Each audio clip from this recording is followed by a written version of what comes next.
and show you what that looks like. If you get changed over to Celsius on your thermostat by accident, you can get back over to Fahrenheit. Or if you just like going on the metric system, you can do that.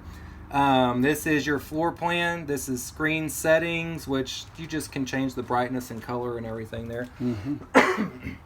And then you've got this wireless settings to where you can connect the coach up with a mobile app through your phone, and I highly recommend doing that and kind of playing around that and seeing what all you can control and monitor on the coach being away from it. If you're going to have pet and leave pet in the coach, especially during the hot months when you leave, I really like having that to be able to be alerted if my temperatures start going outside of normal ranges, and if my AC quits on me, I can come back home and take care of puppy. What's the name of the app? If you click in here, you'll probably, I'm not real good with technology, but see, it's telling you step by step exactly what to do. And once you download it, you're going to get an ID, and you'll put that in there, and it'll tell you step by step how to do everything. So it's super neat.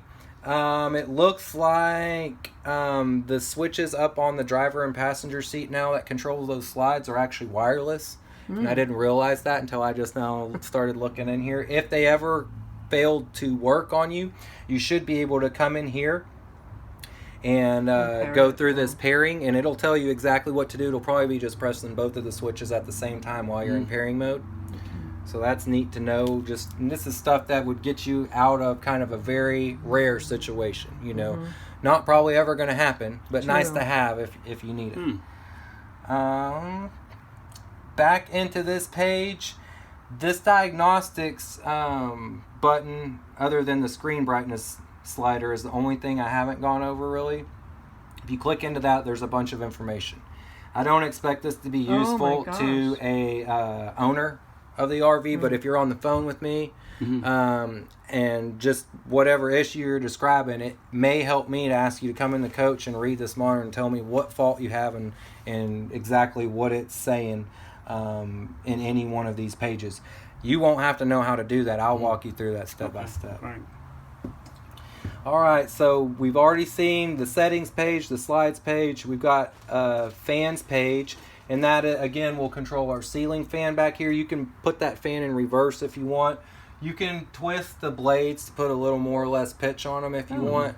They just keep them kind of flat when they first deliver the coaches, because when the slides come in, sometimes they'll get kind of close. They don't want to spend the time at the factory to sit there and fine tune it in.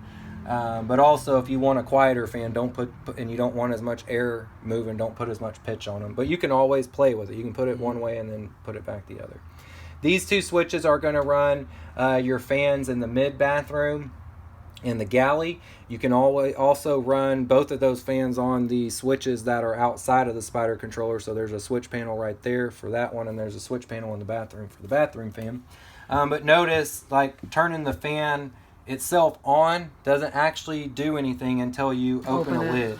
Okay. And so in my motorhome, I don't have all the fancy Spider controls like y'all do. The turn, I have a power to the motor and lid, but I always end up leaving my fan switch on all the time and then just rely on the lid switch to actually control it, turn it off and on. How do you reverse that fan? You got a switch? Switch like a resident.